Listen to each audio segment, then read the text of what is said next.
94 Rocks, Jay-Z hanging out, and I'm hanging out with Royale Lynn. And Royal, it has been a while since we talked. Of course, the last time we talked, it was 80 degrees, summertime, Rockfest, Cadott, Wisconsin. It's a little chilly right now, isn't it? It's a little cold, but so glad to see you again. It's always fun when we get to chat. Talk about before we get into talking about what's been going on in your life as of late. How is the weather? I think you're in Nashville, right? So, what was it Yes. like? Did you survive the snow, the storm, the ice? What happened down there? Yeah, so I actually have been stuck at home since Friday, so it's been 4 days.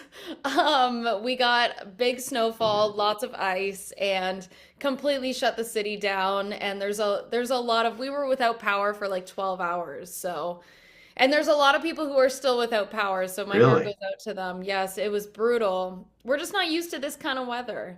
No, no. But you are used to this kind of weather. You grew up obviously in cold weather. Yes, so I grew up in a small town in southern Ontario, and that the weather that we had this week was kind of an every year occurrence there. So I'm used to it, but obviously the infrastructure and the trees and everything are not used to it here. No, no, they wouldn't be.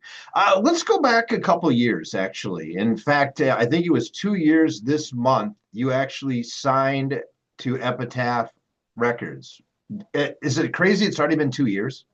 I actually wake up every day and I'm like, I cannot believe that I'm signed to like the best label in the world. I literally am so grateful. I signed with them, I think it was November of 22 or 23. And it's just been such an amazing ride since then. And they've just been so supportive. And I couldn't ask for a better team.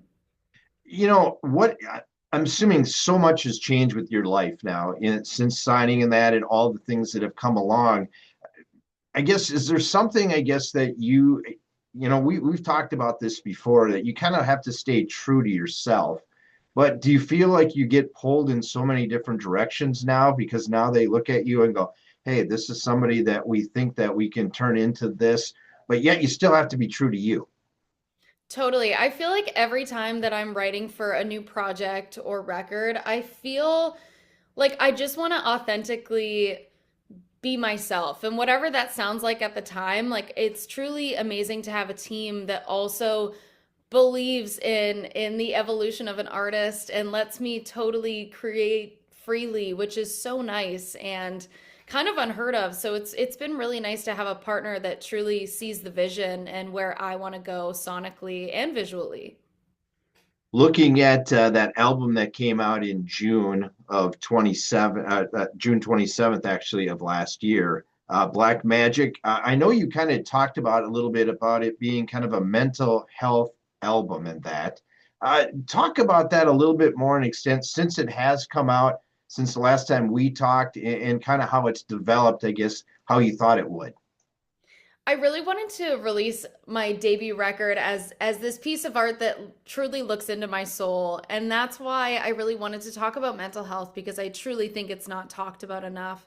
And I really wanted to have that horror element also in the whole record. So throughout the record, you can definitely hear pieces of just who I am, like aside from music, which is, I love horror movies and I just love, sonically, like how the record sounds is kind of who I am, a very dark version of myself. And I really wanted to explore those parts of my brain as we created the last record.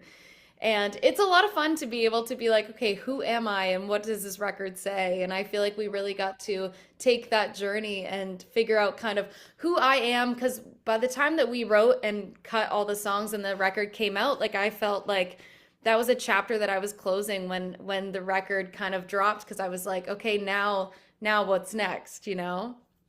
You mentioned the kind of the dark side. You don't really, when you look at your vision and who you are, I wouldn't see that at all. Is that Yes. something that surprises a lot of people? I think that most people who like know me, they're like, "Oh, Royal is a dark entity that is very bright because there's always lightness in the dark." And that's kind of what I talked about when I released the record is that you can be a very bright, light person, but live in the dark, and kind of glorifying that the dark is this place that's not always bad. Oh, good to hear. Good to hear.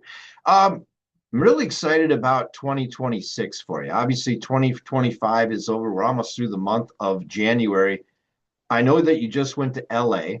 So Mhm. you just went there, and I'm assuming you started to do some writing, talking with the label and all that. So can you tell us kind of what happened, I guess, in the last week while you were there? So I've been writing a ton. I started working on this record probably a couple months ago, and I am so excited to share the next chapter with everyone. I have been antsy. I'm like, what, when is everything coming out? And like, we have been hard at work in just creating this next chapter because with the first chapter, I did a whole concept record. So this next chapter kind of falls under that category as well. And I'm just excited for people to hear, the next step in my career and just how excited I am to share the new music that I've been working on. So I'm sure you're kind of have to be tight-lipped on some of the stuff that you're kind of working on. But I guess for your fans, for the listeners here, are we going to hear some more of kind of what we heard off the album Black Magic, or is it going to be a totally different direction this time?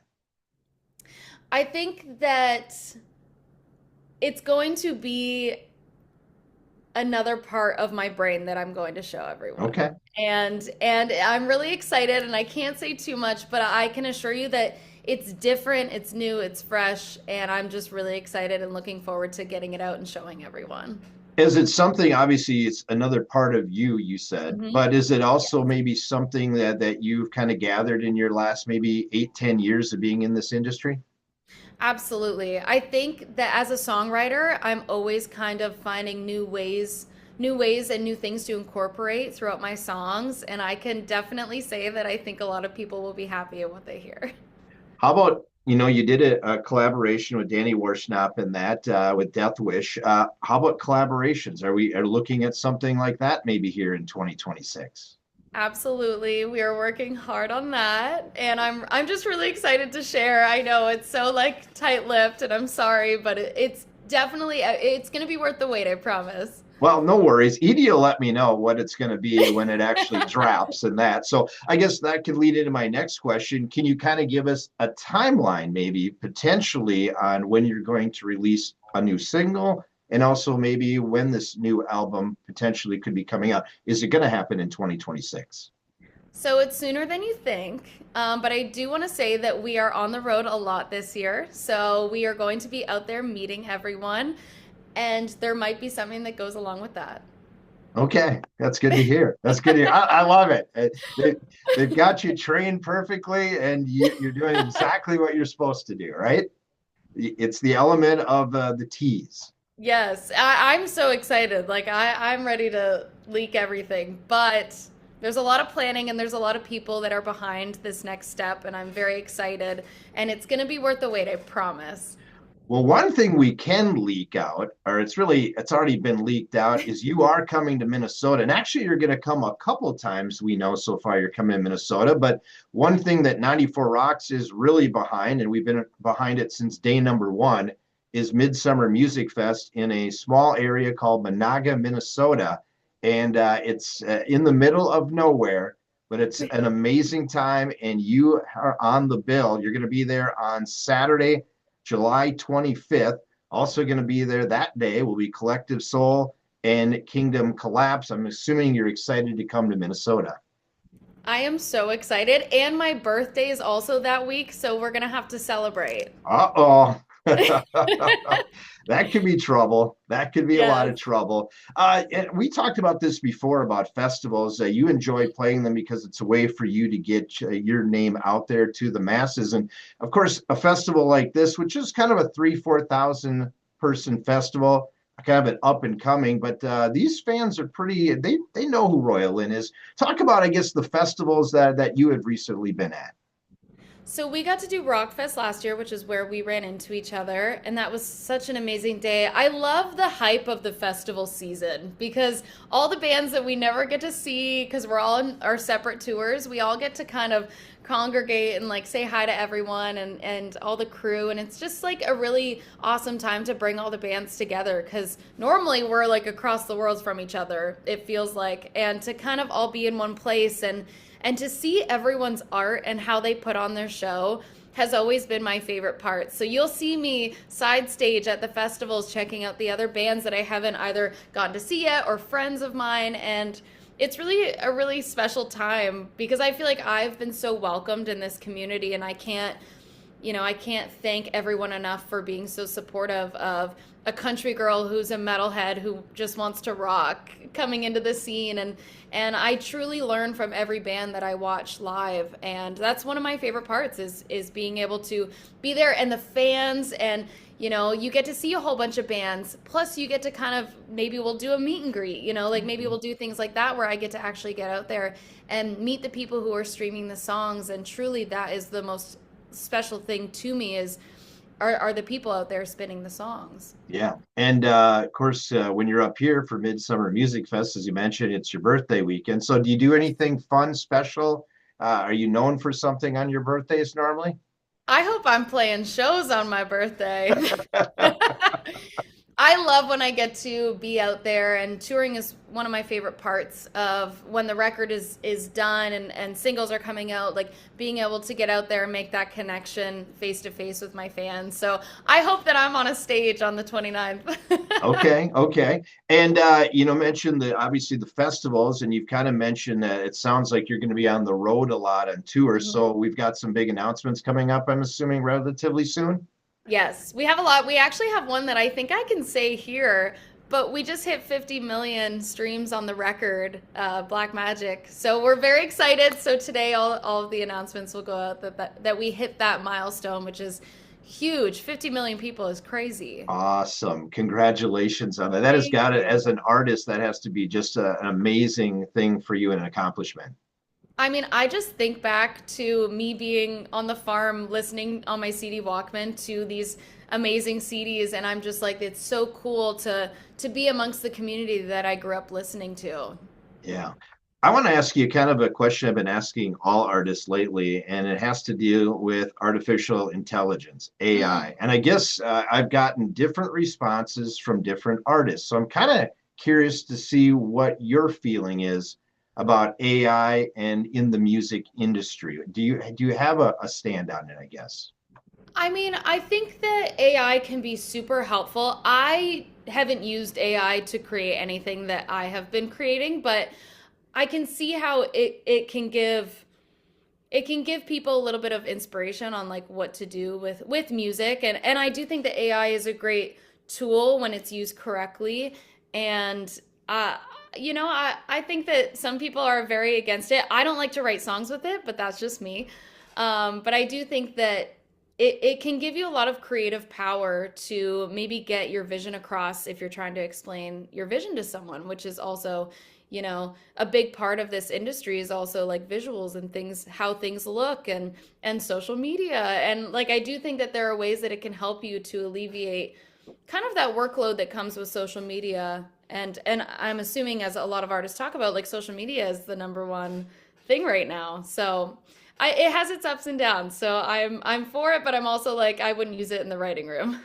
Well, I'm kind of curious about being authentic though with the sound, because even Totally. somebody here at the radio station now, they're doing intros and stuff, making music with it, and it's like Wow. all they're doing is just typing in what they want and it's spitting it out. And we've even Wow. seen now that even on, I think, on the country charts, there was a Oh yeah. number one song too on the digital side, and it was AI based. So It's as an crazy. up and coming artist, it's got to be a little concerning, because and even for new artists, because all of a sudden it's like we're going to be replaced by AI, which is somebody just like me even typing in a song and becoming Right. number one, compared to somebody like yourself being creative. I think there's a human element that it misses. If you read down some of its explanations, like I feel like it takes the human out of it, and that's kind of where I think that music will always kind of come back to the real people who are behind it versus an AI bot. Well, the other thing too is, I mean, I'm assuming the holograms could actually be on stage too to make the whole thing, if possible. But to see Right. you in person though is Yes. really maybe going to separate some of this stuff. Oh, absolutely. I think that face to face time with the crowd, you can't get that with a hologram. Yeah, no, you can't. We're talking with Royale Lynn. Of course, she is coming to Minnesota this year. We're excited about that. You got another stop too that you're going to be at the Rock the Island, I think, down in near Red Wing at one of the casinos down there. So a couple of times you get to see her. And I just noticed you on Facebook here the other day. You're into sewing, I guess. You actually decided that you couldn't find something you wanted, and so you said, "I'm just going to make it." Talk about that a little bit, and is that something that goes all the way back to home ec? Is this, I mean, I hated home ec, by the way, so I went and actually joined the newspaper so I didn't have to be in part of it. But what was the reasoning, or do you enjoy doing those kind of things? I actually just couldn't find show clothes that I wanted to wear on stage. And I kept just being like, you know what? Like, I wonder if and it's very hard, I will say. It was definitely a learning curve for me, but I feel like sewing is one of the greatest skills that you can add to your life. I think that knowing how to make clothes is just an amazing skill. And I really wanted to learn because I wanted these custom pieces without paying like, the custom cost Right. of custom. And I really just wanted to dive in and see if I could do it. It's also a creative outlet for me, and I really would love in the future to do more of fashion design style things for music videos and stuff like that. So I really wanted to dive in, and it's been going well. I love my seam ripper because you know what, mistakes happen. Don't be afraid of it if you're out there getting into sewing. I do think that there's a lot of women who actually do make a lot of their own pieces for show attire and cosplay and all these amazing creators out there that are creating a space for not only women but also men to create these custom looks. And it's kind of an amazing feeling to be like, oh, I made this, and now I'm gonna wear it on stage with the music that I've also made. And I don't know, I like some of the pieces, but maybe it's not for everyone. So, So you mentioned doing more. Is there maybe going to be a Royal Lynn line coming out eventually? Is I mean, ooh. obviously you've got now a platform here where you can start maybe doing that. We have been talking about that, and I'm really excited, not yet ready to show, but I do think in the future there will be something along those lines. And I'm a huge fan of Fashion Week and getting in with these fashion brands as well. I'm a big fan. Steve Madden, I wear a lot of Steve Madden boots, and I would love to get into the shoe game as well. Oh boy. I've seen those in my closet for many years, so I get the shoe thing. So do you like to have a lot of shoes? I have so many shoes. When I go on tour, I have a bag just for boots and shoes and high heels. So you have one basically for every day of the year. Yes, and Crocs, because you know what? You ain't rocking if you ain't crocking. I love it. I love it. Hey, you've had so many memorable things that have happened so far in your career here, which is early yet. Can you give us maybe one or two so far of your most memorable moments so far where you're at? I mean, singing with Disturbed at Yep. Rocklahoma and Aftershock definitely goes into the top slot. And just how kind they were and welcoming me with open arms is just, it's crazy. I still wake up and I'm like, I got to do that. That's so crazy. And I also think that being with a label, I had always dreamed of signing a record deal and doing the thing. And, there's no cookie cutter way of doing this, but truly having a team that every single day wakes up and cheers me on and supports me. And I still pinch myself. So I still go back to signing with Epitaph is truly one of the heightened moments of my life. That's cool. That's cool. And what is something I've been asking artists this a lot? What is something about Royal Lynn you think everyone should know, but they don't? Hmm. But they don't. So you think everybody should know, oh, everybody should know about this, but in reality, they don't. They don't. It's a tough question It is a sometimes tough question. There's because so many. you're so wide open, especially on social media. So people see a lot of that, but maybe there's something that Totally. you think they should know, but they still don't know about you. Oh my goodness. And people kind of know this, but I am huge into the horror world. I love a good scary movie. I would love to act in one at some Oh, point in my life. I'd love to be the blonde that makes it. I love Um, it. Love it. but yeah, so I definitely think that getting into the horror world a little bit more and being able to act in some of these, an A24 film or a Blumhouse, or there's so many production companies that I'd love to dive into. So maybe that's something that people don't know about me, but I'm a huge into the scary movie world. Okay. So would you do like a movie score then too, or what? Yes, absolutely. Yeah. Absolutely. Those things are definitely on my list. Okay. Very Yes. cool. That's awesome. I know Thank we got you. to get going here because we never have a lot of time to talk, but we always get to learn a little bit more about you, I guess. So let's talk about the socials and all that. If people want more information about Royal Lynn, and if you can somehow leak when we're going to get a new song sometime soon, let us know. Oh, thank you so much. Yeah, you can check out everything at Royal Lynn or Royal Lynn Music, I think is on Instagram and Spotify, just Royal Lynn, Royal with an E, and you'll find everything. And very soon you guys will be hearing a lot more, I promise. That's awesome. Royal, thanks so much for joining me and looking forward to seeing you this summer, especially here in Minnesota. Thank you so much for having me. I can't wait. We'll see you this summer. Once again, that is Royal Lynn. And don't forget, she will be at Midsummer Music Fest on Saturday, July 25th, up in Monaga, Minnesota.